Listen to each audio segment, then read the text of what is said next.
Hello people, welcome back to Ashu talks YouTube channel. This is Anand. Kabaddi గురించి ఈ మధ్య చాలా వార్తలే వస్తూ ఉన్నాయి. కబడ్డీలో ప్రతి ఒక్క టీం ప్రతి ఒక్క వ్యూహం ఆలోచిస్తూ ఉంటుంది.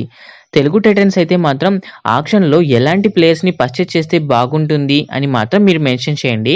గత 3 సీజన్స్లో వరస్ట్గా పర్ఫార్మెన్స్ చేసిన టీం ఏదైతే ఉందో అది తెలుగు టైటన్స్ అని మాత్రం చెప్పుకోవచ్చు.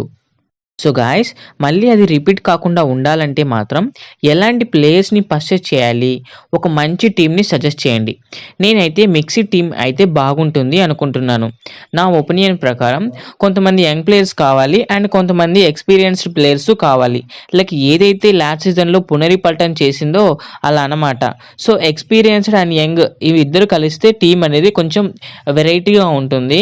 సో ఇలాంటి టీం అయితే తెలుగు టైటన్స్కి ఉంటే బాగుంటుంది అనుకుంటున్నాను. అందుకే ఏ ప్లేయర్స్ అయితే ఉంటే బాగుంటుందో మీరు కామెంట్ చేయండి. ఎక్స్పీరియన్స్ ప్లేయర్స్ అయితే మాత్రం చాలామందే ఉన్నారు. లైక్ లాస్ట్ సీజన్లో చాలామంది అన్సోల్డ్ ప్లేయర్స్ కూడా ఉన్నారు కాబట్టి సో ఆ పర్సన్స్ని మళ్ళీ ఇప్పుడు రీపర్చేస్ చేస్తే తెలుగు టైటన్స్ అండ్ తక్కువ మొత్తానికి దొరుకుతారు.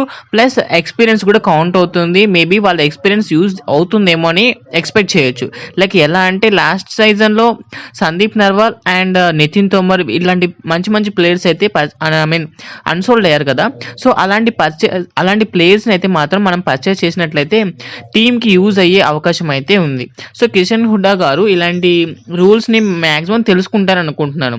అండ్ ప్రీవియస్ టైం అయితే మంజీత్ చిల్లర్ గారు ఎలా అయితే ఎస్టిమేట్ చేశారో అండ్ అప్పట్లో టీం అయితే మంచిగా పర్ఫామ్ చేయలేదు అనుకోండి. బట్ కాకపోతే మేబీ ఇప్పుడు కూడా సేమ్ అలాంటి స్ట్రాటజీ యూజ్ చేస్తే మాత్రం తెలుగు టైటన్స్ మాత్రం దుమ్ము లేపే ఛాన్స్ అయితే ఉంది.